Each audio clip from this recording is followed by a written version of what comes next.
জীববিজ্ঞান অনলাইন ক্লাসে তোমাদের স্বাগতম জানাচ্ছি।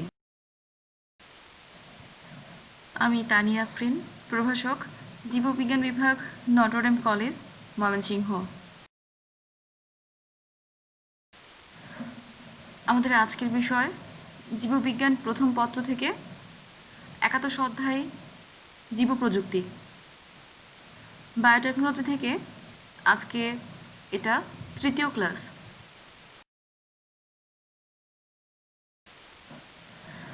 আজকের পাঠ শেষে তোমরা ইনসুলিন কি তা বলতে পারবে, ইনসুলিনের গঠন সম্পর্কে ধারণা পাবে, তাছাড়া ইনসুলিনের উৎপাদন কৌশল জানতে পারবে।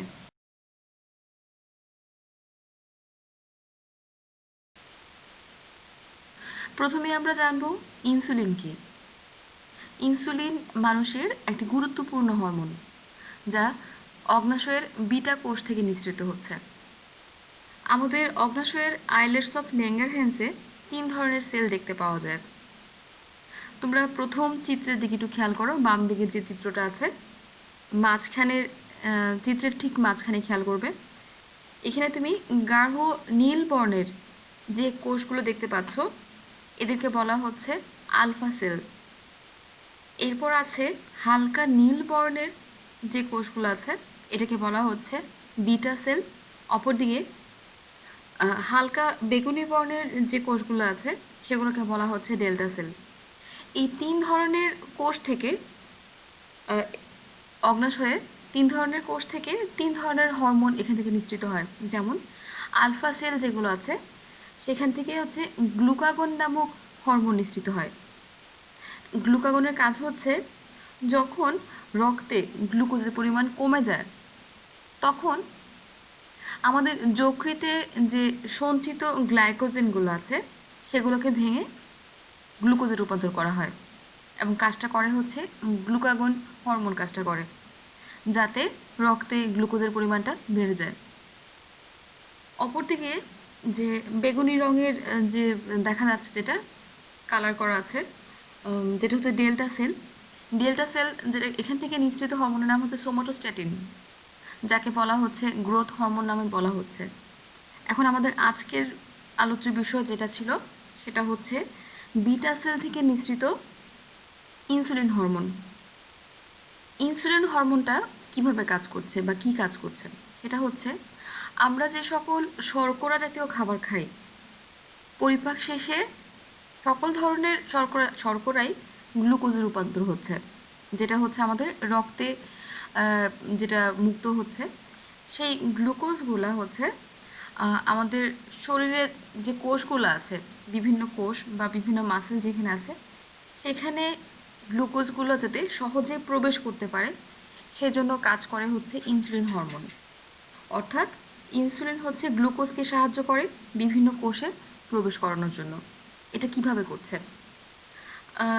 এই যে কোষগুলো আছে, সেলের যে প্লাজমা মেমব্রেন আছে, প্লাজমা মেমব্রেনে ইনসুলিনের জন্য কিছু রিসেপ্টর সাইট থাকে, যেখানে ইনসুলিন যুক্ত হলে সেলের প্লাজমা মেমব্রেনে যে ছিদ্রপথ থাকে, তা আকারে একটু বড় হয়ে যায়। ফলে সহজেই ইনসুলিনের অণুটা ওই কোষের ভেতরে প্রবেশ করতে পারে।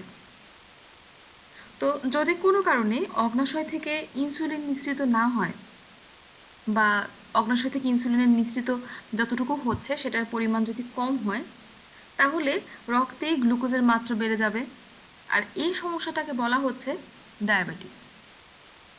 এই অবস্থায় পেশেন্টকে ইনসুলিন হরমোন ইনজেকশনের সাহায্যে প্রদান করতে হয়। তো এবার আমরা দেখব ইনসুলিনের গঠনটা কীরকম হবে। তোমরা স্ক্রিনের ডান পাশে যে চিত্রটা আছে, সেদিকে একটু খেয়াল করো। এখানে দেখতে পাচ্ছ যে দুটি পলিপেপটাইড চেন নিয়ে ইনসুলিন গঠিত, চেন এ এবং চেন বি। হলুদ রঙের যে চেনটি দেখতে পাচ্ছ, সেটা হচ্ছে চেন এ। অপরদিকে নীল রঙের যে চেনটা আছে, সেটা হচ্ছে চেন বি। চেন এর মধ্যে তুমি এখানে 21টি অ্যামাইনো অ্যাসিড খুঁজে পাবে, আর চেইন বিতে আমরা দেখব এটা হচ্ছে 30টি অ্যামাইনো অ্যাসিড এখানে গঠিত। আর এই দুইটা চেনের মাঝখানে ডাইসালফাইড বন্ড থাকে। চেন এ এবং চেন বির মাঝখানে দুটো ডাইসালফাইড বন্ড রয়েছে। আর শুধু চেন এর মধ্যে শুধু চেন এর দুটো অ্যামাইনো অ্যাসিডের মধ্যে হচ্ছে একটি ডাইসালফাইড বন্ড রয়েছে। তো আমরা যদি বাম দিক থেকে কাউন্ট করি, তাহলে বাম দিক থেকে কাউন্ট করে তুমি খেয়াল করে দেখবে যে চেইন বি এর 7 নং যে অ্যামাইনো অ্যাসিডটা আছে সেটার সাথে চেইন এ এর 7 নং এখানে একটা ডাইসালফাইড বন্ড আছে।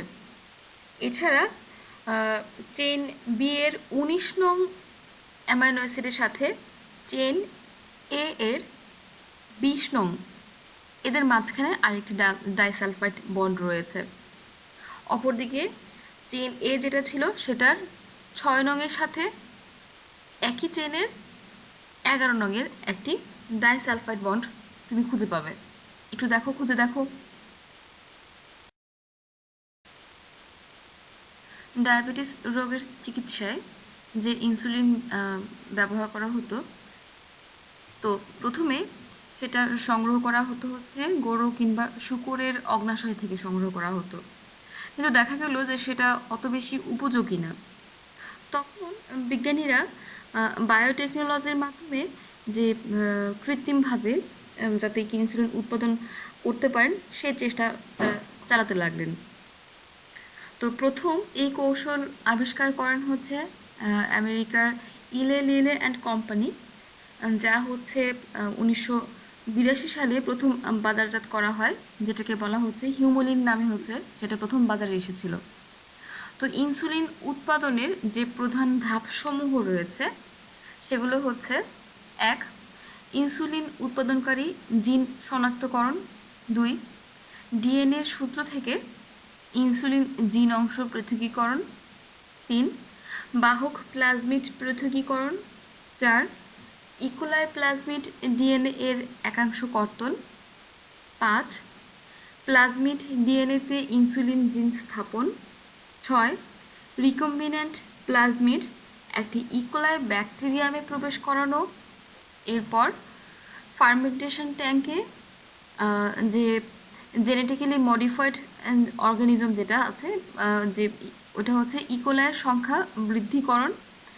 এরপরে 8 হচ্ছে ইনসুলিন পৃথকীকরণ। এরপর সর্বশেষ ইনসুলিন বিশুদ্ধকরণ।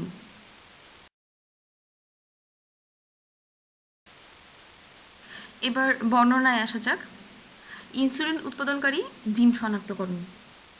আমাদের মানবদেহে যে ইনসুলিন উৎপাদনকারী জিন রয়েছে সেটার অবস্থান হচ্ছে, যদি আমি আমাদের ক্রোমোজোমগুলোকে অর্থাৎ আমাদের যে 23 জোড়া ক্রোমোজোম রয়েছে সেগুলোকে যদি আমরা দৈর্ঘ্যের ক্রমান্বয়ে যদি সাজাই, ছোট থেকে বড় বা বড় থেকে ছোট অনুসারে যদি সাজাই, তো তাহলে দেখা যাবে যে আমাদের যে 11 নং ক্রোমোজোম যেটা আছে সেটার খাটো বাহুর শীর্ষের দিকে এই জিনটা অবস্থান করছে, ইনসুলিন উৎপাদনকারী জিনটা অবস্থান করছে। এখানে 153টি নাইট্রোজেন বেস থাকে।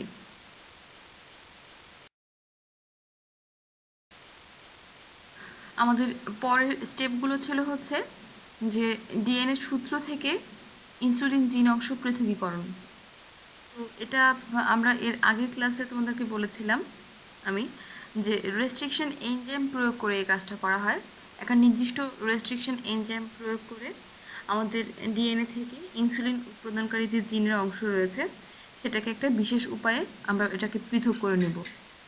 3 নাম্বার স্টেপ হচ্ছে বাহক প্লাজমিড পৃথকীকরণ। তো একইভাবে হচ্ছে ইনসুলিন জিনকে বহন করার জন্য আমরা একটি ইকোলাই ব্যাকটেরিয়াম নেব, সেখান থেকে বিশেষ কৌশলে প্লাজমিডটাকে আলাদা করে নেব। 4 নাম্বার স্টেপ হচ্ছে আমাদের ইকোলাই প্লাজমিড ডিএনএ এর একাংশ কর্তন। আমরা আমাদের মানব ডিএনএ থেকে যে আমাদের ইনসুলিন উৎপাদনকারী জিন যে রেস্ট্রিকশন এনজাইম দিয়ে কেটেছিলাম, ঠিক একই রকমভাবে ইকোলাইয়ের যে প্লাজমিডটা আছে সেটাকেও আমরা রেস্ট্রিকশন এনজাইম প্রয়োগ করে সমপরিমাণে কেটে নিব।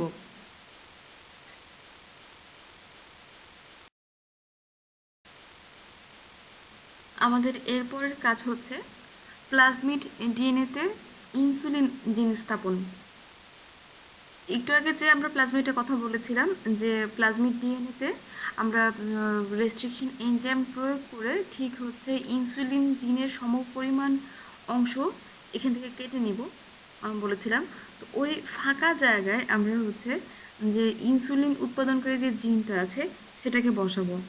এরপর হচ্ছে লাইগেজ এনজাইম প্রয়োগ করে সেই প্লাজমিড ডিএনএ আর হচ্ছে আমাদের যে মানব ডিএনএ যেটা আছে এই দুটাকে সংযুক্ত করে দেওয়া হবে এবং এই দুটো সংযুক্ত হয়ে গেলেই আমাদের তৈরি হয়ে যাবে হচ্ছে একটি রিকম্বিনেন্ট প্লাজমিড, এটি তৈরি হয়ে যাবে। এর পরের ধাপটি হচ্ছে রিকম্বিনেন্ট প্লাজমিড একটি ইকোলাই ব্যাকটেরিয়ামে প্রবেশ করাতে হবে। তো এটা যেটা করা হয় এটা করা হয়েছে হিট শক মেথড অথবা হচ্ছে ইলেকট্রিক পালস মেথডে করা হয়। তো যে ব্যাকটেরিয়া রিকম্বিনেন্ট প্লাজমিড বহন করবে, মানে যাকে আমরা বাহক বলছি, তো এই বাহককে অবশ্যই তার নিজস্ব যে প্লাজমিড আছে সেটা মুক্ত হতে হবে। তো একটা বাহক একটা ব্যাকটেরিয়াম সহজেই কিন্তু এর আগের ক্লাসে বলেছিলাম যে মানে কোনো প্লাজমিড গ্রহণ করে না, একটা বিশেষ পরিবেশ সৃষ্টি করতে হয়। তো সেটা হচ্ছে প্রথমে হচ্ছে ওই ইকোলাই ব্যাকটেরিয়াম যেটা ছিল সেটাকে ক্যালসিয়াম ক্লোরাইড যুক্ত দ্রবণে ডুবিয়ে 14 থেকে 16 ঘন্টা বরফে রাখা হবে। এরপর এই ইকোলাই যেটা ছিল তার প্রাচীরে ক্যালসিয়াম লেগে থাকবে, যার ফলে সে হচ্ছে প্লাজমিড গ্রহণ করার জন্য তৈরি হয়ে যাবে। তো এরপর এই ইকোলাই কোষ এবং হচ্ছে যে রিকম্বিনেন্ট প্লাজমিড আমরা তৈরি করেছি সে দুটোকে একত্রিত করে বা মিক্সচার তৈরি করে একটি পাত্রে সেটাকে আধা ঘন্টা প্রথম বরফে রাখতে হবে। তারপর 42 ডিগ্রি সেলসিয়াস তাপে সেটাকে 90 সেকেন্ড রাখতে হবে। এরপর আবারও 2 মিনিটের জন্য বরফে রাখতে হবে। দেন দেখা যাবে যে ইকোলাই কোষ শোষণ করে ওই প্লাজমিডটা তার দেহের অভ্যন্তরে নিয়ে গেছে। তো এবার ইকোলাই কোষ যেটা আছে সেটা ইনসুলিন জিন সহ একটি জিএমও ইকোলাই পরিণত হয়ে যাচ্ছে।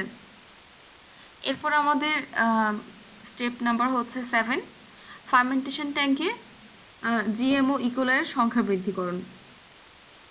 তো এবার এই যে ট্রান্সজেনিক যে ইকোলাইকে আমরা তৈরি করলাম যেটা আছে এটাকে নির্দিষ্ট কালচার মিডিয়াম যুক্ত ফার্মেন্টেশন ট্যাঙ্কে রাখতে হবে এবং এখানে টেম্পারেচার যেটা ছিল সেটাকে একটা নির্দিষ্ট মাত্রায় রাখতে হবে। তো ফার্মেন্টেশন ট্যাঙ্কে অল্প সময়ের ব্যবধানে দেখা যাবে সেখানে লক্ষ লক্ষ বা হাজার হাজার ট্রান্সজেনিক ইকোলাই সৃষ্টি হয়েছে এবং সাথে সাথে এই প্রতি কোষে কিন্তু আমাদের উৎপাদিত যে ইনসুলিন আছে সেটা জমা হবে। 8 নাম্বার স্টেপ হচ্ছে ইনসুলিন পৃথকীকরণ। তো ইনসুলিন তৈরি হয়ে গেলে কোষের অভ্যন্তরে সেটা অবস্থান করছে, কোষ যে ব্যাকটেরিয়াম কোষগুলো ছিল তাদের অভ্যন্তরে অবস্থান করছে। তাই যে ইকোলাই কোষ যেগুলো ছিল সেগুলোকে হচ্ছে লাইসিস করতে হবে, অর্থাৎ এগুলোকে বিদীর্ণ করতে হবে। দেন সেখান থেকে আমরা ইনসুলিন কালেক্ট করব। এরপর হচ্ছে সর্বশেষ ধাপ ইনসুলিনটাকে বিশুদ্ধ করতে হবে। এই যে ব্যাকটেরিয়াকে যখন আমি লাইসিস করলাম এখান থেকে আমরা যে ইনসুলিন পাচ্ছি তাতে যে ব্যাকটেরিয়া যেটা ছিল তার কিন্তু নিজস্ব কিছু প্রোটিনও কিন্তু এখানে থাকবে। তো এখান থেকে আমাকে আমাদের যে ইনসুলিনটা ছিল সে শুধুমাত্র সেই ইনসুলিন থেকে খুব সাবধানে এটাকে বা একটা প্রসিডিওর মেনটেন করে সেটাকে বিশুদ্ধ করে নিতে হবে।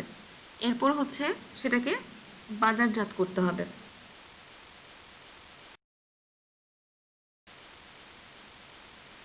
সুপ্রিয় শিক্ষার্থীবৃন্দ, আমি আশা করছি আজকে আমি তোমাদের যা বোঝানোর চেষ্টা করলাম সেটা তোমরা বুঝতে পেরেছ। তো আজকের ক্লাস আমরা এখানেই শেষ করছি।